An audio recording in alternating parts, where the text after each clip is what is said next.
The holidays are coming up, and in this episode, we share with you something that can really help you to keep and conserve more of your energy this holiday season.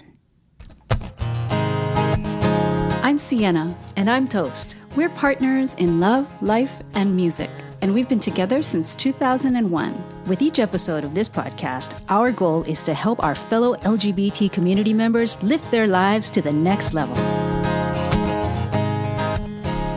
Hey, everyone. Hey, you listening.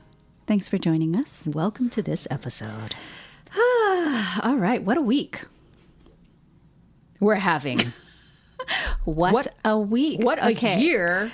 What a year we're having. All right. We have a quick shout out to DM. So DM says, I've been a long-time admirer of your music. You two harmonize so well together in music as well as a couple. You both are positive and refreshingly genuine souls. Thank you for continuing to share your honest, insightful, and uplifting thoughts and observations to help us all become better people, to ourselves and to the people we love. How nice is that? Right back at you. Direct message. Don't you automatically think of direct message nowadays? When you say DM me. I know. Right? Yeah, DM me. yep. I know. But we had to share that particular message because it's so nice and it's everything that we aspire to do and be for you all. So thank you, DM. So mahalo. Mahalo. All right. Okay, Before the main topic, yeah. we have to share Pizza.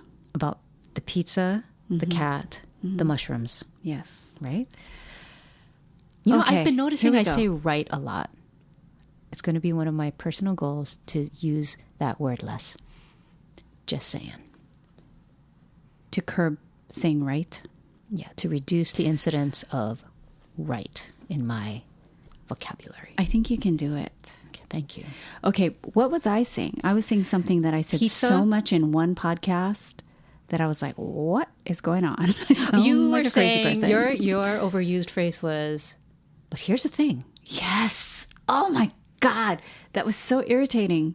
To you, I'm sure it was for listeners. some people, what's really interesting Like, can you is think of another phrase? It depends on the frame of mind that, When you're listening. Yeah. I guess so.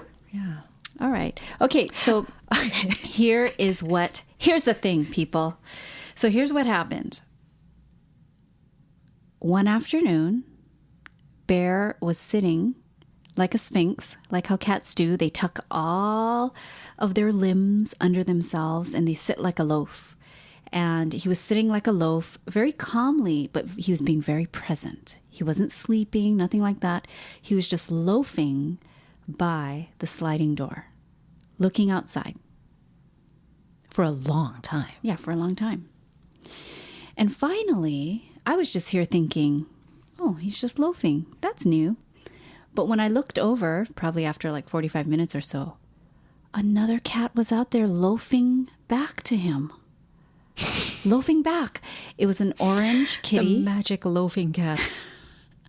An orange kitty loafing outside in our bark chips in the yard. Mm-hmm. They were just loafing at each other. Very cute. Very cute. They weren't fighting, meowing at each other, nothing. They were just loafing. That's a little unusual in a surprising and good way. Because Yes. usually when cats who don't know each other encounter each other, if there's any You'll kind hear of meowing, engagement, you'll see scurrying away. You'll see different things. I was going to say right. Oh, but I stopped myself. Okay, see, it's working already. It's working already. Correct. Yes. So I was very excited to see this because I would really love to get Bear a buddy. So when I saw this other cat, I was like, wow, there was no hissing. There was nothing. There might be hope.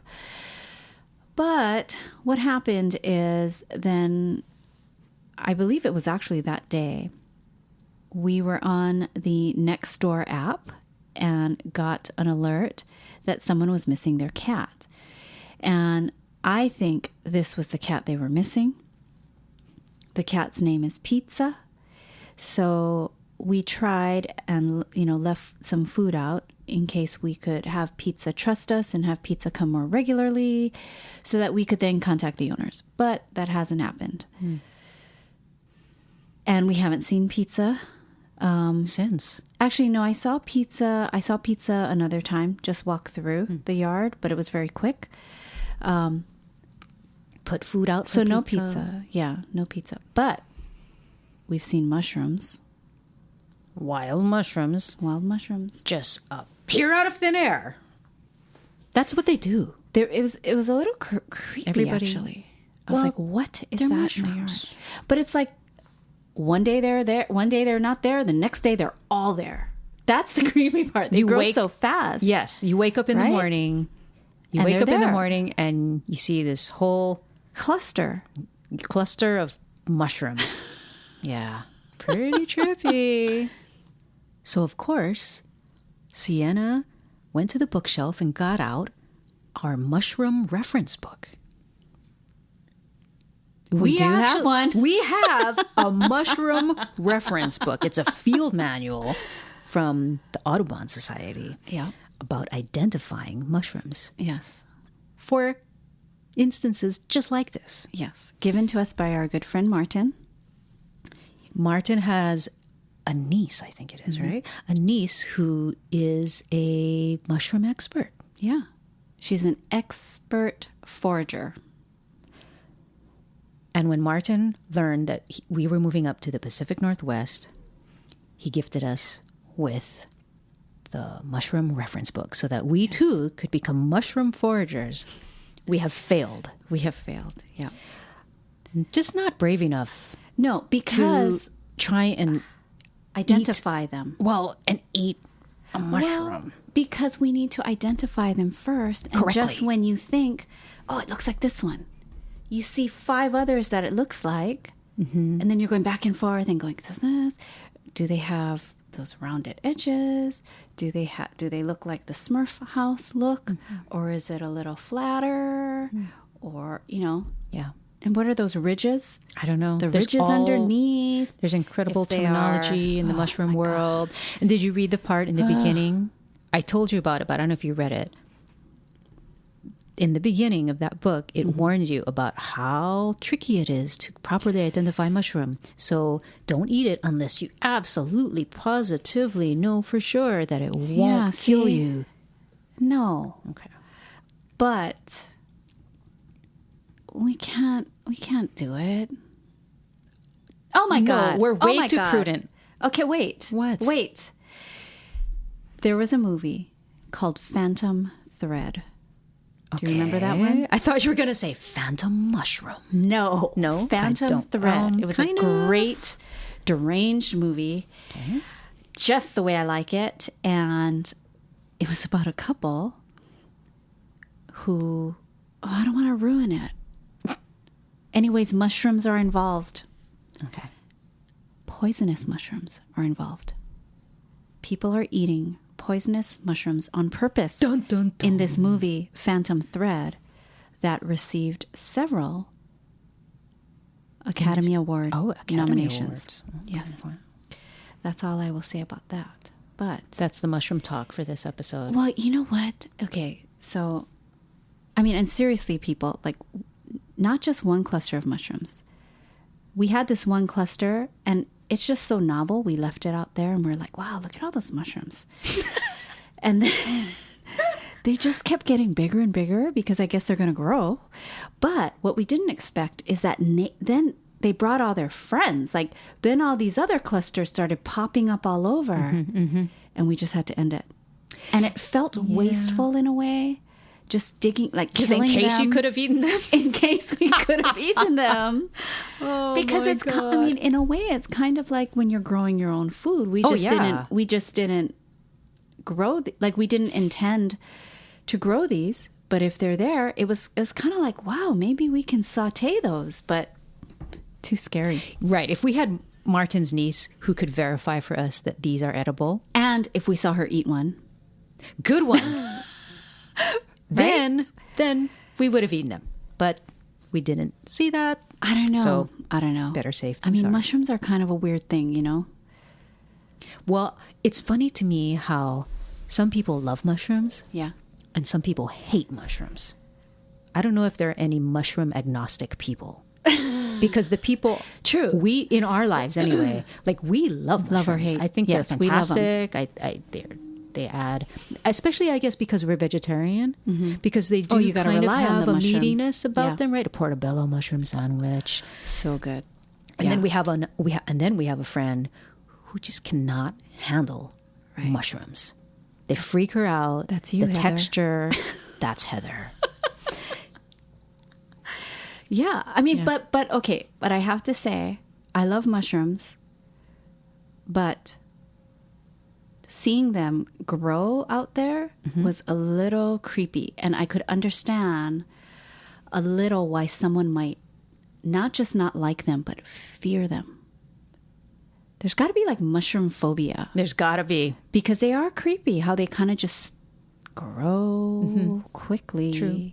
And overtake. Anyways, okay, but Well, I heard somebody had a fear of Brussels sprouts when they saw how they grew on the stalk. who, a friend? I don't know. I forget. Oh, my goodness. I forget. But when the person discovered and realized, oh That my that's how gosh, they that's grow? how they grow. Oh, no wonder I don't like them. They look creepy. Oh, and I thought that was kind of funny. Probably because they kind of look like spores. Yeah. I mean, not exactly like how spores look, but But just I know what in you the mean. multitude. The knobbiness. Yes, it's just the plentiful, Yeah. round shapes. Right. Knobs of things on a stalk. Ugh. Yeah. Oh my God, this is. funny We're how- supposed to be comforting, and we're being disgusting. Okay, but you know what I do miss Foods. that I have not had in so long. This also might disgust some people, but hey, we're on a roll. I don't know. I miss the Campbell's cream of mushroom soup. Don't eat that anymore. So full of dairy and it's full of crap. But it was so comforting back then. Everyone canned had soup. Everyone had that in their cupboard, right? In our growing up day and age, everyone had that because it was an essential. You could eat it by itself. You use it as a topping. You could use it as a gravy. You could make it into a casserole. It was like a magic soup can. Anyways, I missed that. All right. Too much on mushrooms. Let's move right along to the Jedi mind trick All right. that we're going to teach people. All right. So Holidays are coming. Holidays We're are going to be coming. seeing probably a lot more people. Parties, gatherings, events, whether it's family, whether it's friends, whether it's coworkers. you also might find yourself traveling to family. So therefore being in an airport, Oh, that's right. being in an airplane. Being in a metal tube in the sky. Yep. So anyways, we thought that it might be a good time to reinforce what's known as the energy protection bubble. And I think we've spoken about this on another podcast. Maybe not this year, but in one of our other previous Maybe like podcasts. 7 years ago. Remember that? Maybe. That's true. I think we did talk about it before. I would not be surprised, but honestly, I don't recall. Okay. So we thought it would be a good time to bring this up because it would be most helpful. It's actually a very helpful tool year round, but most especially now when we're going to be seeing a lot of people in crowds, or if we might even more specifically see people that can tend to trigger us.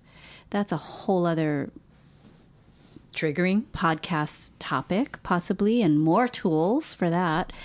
But okay, but today it's simply the energy protection bubble. So what is it?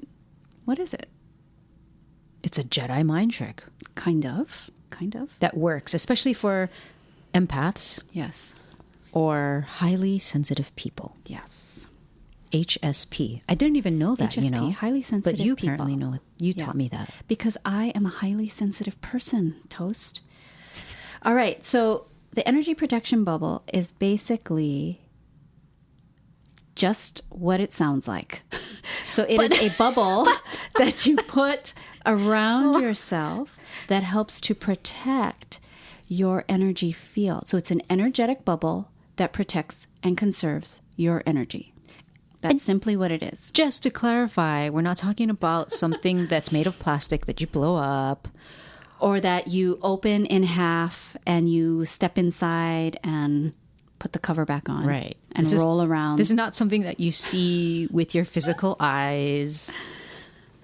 This isn't. See, I take that for granted that people just, because I think everyone knows but this, not but maybe everyone not. does. Okay, so then you know what? Okay, so let's take a few steps back. Yeah, So, let's back up and start behind this line where we're at now. Okay. Yeah. So there are highly sensitive people and there are empaths. Okay. Okay. So now a person can be both. Like myself, I consider myself a highly sensitive person and an empath. Okay. So this energy bubble, of course, it helps empaths, but it also helps highly sensitive people. Okay. So now a highly sensitive person is someone who has a very low threshold for external stimulus. So like sensitive lights, to sounds, Yeah. all that type of thing. But it doesn't necessarily mean that these people, these highly sensitive people, are empathic, where an empath is more tuned into more of the subtle energies of things around them. Okay. Which can encompass how the person standing right next to me, just the feeling I get from them. Mm-hmm. If they're feeling sad, if they're feeling happy, if they had a good day or a bad day. And just the stuff because you can feel it from them. Okay. It's basically having that empathy, right? Mm-hmm. Really tuning into that. So the energy bubble helps both types of people. Okay. Because if you are in a crowded place, that comes with a lot of noise. Sound and smells even, perhaps. But at the same time, it also comes with a lot of the energies of the people. Yes. So the energy bubble helps both people, both types of people. Okay. So highly sensitive people are highly sensitive to physical stimuli, and empaths are highly sensitive to energy stimuli or energetic fields. Yes. But anyways, some of the symptoms or things that you might feel if you're wondering, well, am I an empath? If you are with people, sometimes, especially a group of people, you can walk away feeling drained. If you are with if certain people, you can just feel that sense of, just something's weird with that person. Like if you've ever had that in a strong, undeniable way, that's also indicative that you could be an empath. If in a theater, like Toast said, or in a restaurant, you need to have a certain seat to almost shield yourself from all the people that are in there, you're probably an empath. And that kind of seat for you happens to be a seat where your back is not to other people. I cannot have my back to other people, and I cannot be in the center. I can't be on a center table of a restaurant. I need to be on the side, in a corner, in the back. And then in a theater, I need to be on the end seat so that I always have an aisle, a free open aisle on one side of me, normally my right side.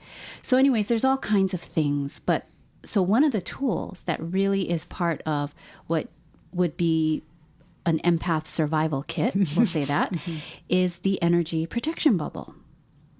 So basically, like we said, this is an energetic bubble, so you don't see it, anything like that. Like you don't put it in your purse. You can't see it with your own human eye, but you can see it with your mind's eye, let's say that.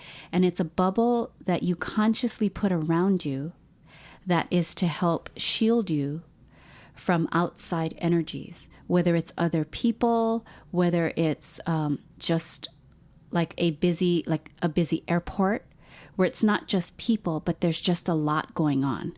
It's a crowded environment, or there's a lot of electronics too. So it's not it's not just people. Store. Oh God, I hate the Apple Store. I'm sorry. I cannot You go love in Apple the Apple products, yes, but you hate the Apple Store. Oh, I can't stand that store. Okay. I mean, but I love them so much. I love Apple so much. Okay. But anyways, they need a little empath section. But okay, so in order to do this, in order to create your own energy protection bubble, basically what you want to do is you want to think of this bubble all around you. So when you think of your auric field, which is this energy that we all radiate that is measurable, certain things can measure it and take a picture of it, just put your arms out to your sides, all the way straight out, and think of your bubble encompassing that entire radius. Like you're the Vitruvian So like if man. you're moving your arms up above your head, straight to your sides, and all the way down, touching your legs if you're standing up, you want your bubble to be that far and spread out around you, on your sides, in front of you, behind you. So it's just this beautiful bubble. And then think about certain colors that really bring up a positive emotion for you. So for me, my energy bubble is really golden and sparkly and very bright and shiny and full of light. It could just be clear too. It could be, right? It could absolutely be clear. It's whatever you feel more instantly connected to. And a lot of times I like to use color because people tend to have reactions to certain colors. Some people love green. So your bubble could be a really beautiful, effervescent, bright green, or it could be a more grounding forest green with gold sparkles on it. And you can switch your colors anytime. You can absolutely switch your colors. And we should do another episode on colors, because certain colors bring up certain types of things for people. So anyways, so why this works, okay, so it's like, well, what? So I put this fake bubble and it's going to work. Well, why it works is because, and this is also another podcast, but energy flows where attention goes. This is just fact. Energy flows where attention goes. Energy flows where attention goes. So if you put your intention on creating this bubble around you, you infuse it with a color that absolutely means something to you, and you have this beautiful emotional response to this color. Now, your energy has gone there. And an intention of, okay, I'm creating this bubble in order to protect and conserve my energy. Intention also infuses it as well. And that is why this bubble works. And it really absolutely works. So one of the things is that when Toast and I were gigging full-time, I would often forget, like, sort of got, I think part of the thing is we're not short of tools, spiritual tools. None of us. I mean, it's always great to be reminded of them. It's always great to get a new one to put in your pocket. But the problem is remembering them, right? Yeah. So is to be in that culture that takes these, it's a habit. Not takes it for granted, but be in the culture that acknowledges and these tools as part of our everyday life. Yes. Yeah. Very true. Having that consistent support, right? So when we were gigging, I often forgot to do my energy bubble. And when you're gigging, you go early, depending on what kind of gig. So for us, these were a lot of like restaurant gigs. Sometimes they were beautiful weddings. Sometimes they had a sound system there. Sometimes we brought our own sound system. But regardless, there is a beginning process before you start your gig. So there's all this setup. You are talking with people. You are getting everything situated. Then you have your gig, where you're now performing and you have a bunch of people around you. So there's a bunch of people. So here's more energy. If it's a restaurant, then there's clanging. There's all kinds of other types of sensory things happening. But then there's after your gig or in between your sets.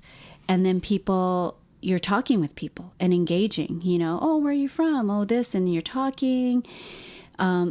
And then completely after the gig, and if you're breaking down your sound system, there's people that want to talk too. And all of that is wonderful because that's part of why you do what you do, for the connection. But I would always, if I forgot my energy bubble, I would always have a headache after a gig. And this was just normal for Toast. You know, she was like, okay, I have my headache. You know, Siena has her headache. So sometimes you'll have a physical symptom like that. And at that point, it's too late to do the energy bubble. Well, no, you can still do the energy bubble, but you have a headache in your energy bubble, right? So it might help your headache from getting worse. Sometimes with an energetic headache, you can breathe it away, you know, but that takes really a lot of calm, you know, and if we grounding, right? Standing on the earth, grounding, standing on the grass. Yeah. But if you are packing up and you're leaving and you're saying goodbye to everybody and you're talking, you know, all this kind of stuff, it's a little more challenging. So anyways, energy bubble. So a quick way to do the bubble, say if you leave the house, you're like, oh, shoot, I forgot to do my bubble exercise. Just do it. Just think of a bubble around you. Done. Here's your beautiful gold glittery bubble. Done. You're done. Yep. Okay. It's almost like you just flip the switch and flip your awareness that I have a bubble around me, protecting me at all times. If you are wanting to cultivate the habit of putting on this bubble in your everyday life, then maybe part of your meditation can include seeing this beautiful bubble around you and really soaking in this wonderful protective light for like about 3 to 5 minutes. You know, really soaking that in and allowing the colors to come through sometimes if you haven't chosen a color. But in addition to that, as you are soaking that bubble in, to imagine a beautiful silvery white thread of light that is coming from up above, through the top of your head, down your spine, down your root chakra area, so like by your sacrum, and all the way down to the ground, all into the way the earth. Yeah, imagining it going all the way. So if you're sitting, like I meditate sitting down versus lying down, and I sit on the ground versus sitting in a chair. So that light would come from up above, from the sky, through the top of my head, all the way down my spine, through my sacral area. And I imagine it going through the carpet I'm sitting on, through the wood of the foundation of the house, through then the cement of the foundation, through the earth, through various layers of the earth, all the way. You just imagine that light going all the way to the center, to what you would imagine the center of the earth to be. Okay, so now you are infused with this beautiful light from above, and you are grounded below. So it's almost like this beautiful, sort of like a tether in a way, or like, you know, you're solid. It's this beautiful thing running through you from up and above and extending from you in this beautiful golden light. So that's what you can do if you have more time and you want to cultivate this practice. One added tip for an extra strength bubble is, for those times that call for an extra strength bubble, is to then imagine on the outside of your bubble mirrors reflecting out. And that is to deflect very powerfully any energy around you. It's like a disco ball bubble. Kind of. See, in that instance, my bubble would not be all little. It wouldn't be a mosaic of mirrors. I wouldn't do a mosaic either. Mine would be like a Terminator. Oh, just like a chrome mirrored bubble. Yeah. Oh, I like that, Toast. That's good. Thanks. Ooh, Terminator mirror bubble. Terminator mirror bubble? I like that. Because then it's not just protection. It's almost like that. Like a weapon. Yes. Well, yeah. Anyway. Okay. So with your bubble, you know, one thing that you can imagine that I do is that as I have this bubble around me, it's really to have the intention that my energy is my own and that I am protected and I'm conserving my energy for myself and my own healing, and that I only allow through this bubble is only permeable to things that are good, things that are aligned with the best of my being. And that's just something else that you can add to your intention with creating this energy bubble. And in closing, I think we should just reassure people that doing this type of work, working with energy, is not, the results are not so contingent on you have to do it perfectly. Oh, and you totally have to, not. You have to imagine your bubble in such a vivid way and pick the right color and, build that imaginary thread. Yeah. It's not on you to do it correct or right or good enough. Yeah. All you're doing when you're turning your attention and using not only the logical part of your brain, which is needed in this world, but you're also using the imaginary, creative side of your brain and tapping into the subconscious and the collective conscious. What you're doing when you do that is you're simply aligning yourself with the energy of what's called the divine, with spirit, with what the energy and the forces that already exist there to support you. Yes. The energy of the earth. You're just simply hooking up to what's already there. So it's not on you to make it perfect. It's kind of like when you turn on the stove, the gas from your stove, the gas flame or the electrical coils on your stove are going to heat up the stew that you're cooking. You don't have to focus and make the flame hot. Right. You just get in alignment and enjoy the process of cooking. Yes, exactly. And so, just like Toast said, we really are just remembering and availing ourselves of what already is there, which is that we are connected and hooked up to the divine. But like I said, sometimes we forget, or our awareness is not there. And what we said earlier, energy flows where attention goes. So if our awareness is on this protection bubble, then we are remembering that we are protected. So you don't have to follow every single step. All of these really, it's just suggestions. And also too, another helpful thing for our logical mind to grasp and kind of hook into. Oh, okay, my mind, I'm creating this bubble. Let me put this bubble around me. And it makes it more real and easier to grasp for some people versus just, oh, I'm protected. And I know I am protected. Mm-hmm. Our brain, because especially our creative brain, it works with symbols, images and pictures. And, yes. Yeah, so that's what the bubble is. It's a symbol to help us hook in to the divine. Yes, absolutely. So truly, you could do what I brought up in this podcast. You can do it any way you want, really. It's just remembering that your auric field does truly extend to your arm's length, and to have that bubble protect around you in that way. If using words and just being like, I am protected, I am divinely protected, you can also do that. But for me, I like my golden sparkly bubble.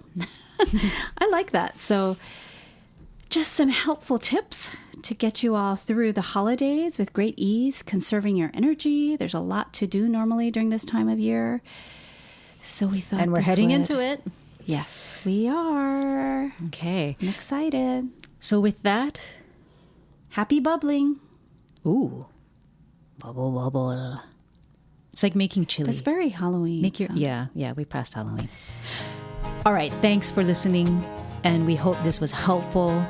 We send you off into the rest of your day, or night, and week, and life. Until next time, this is Siena. And this is Toast, telling you, love life, live free.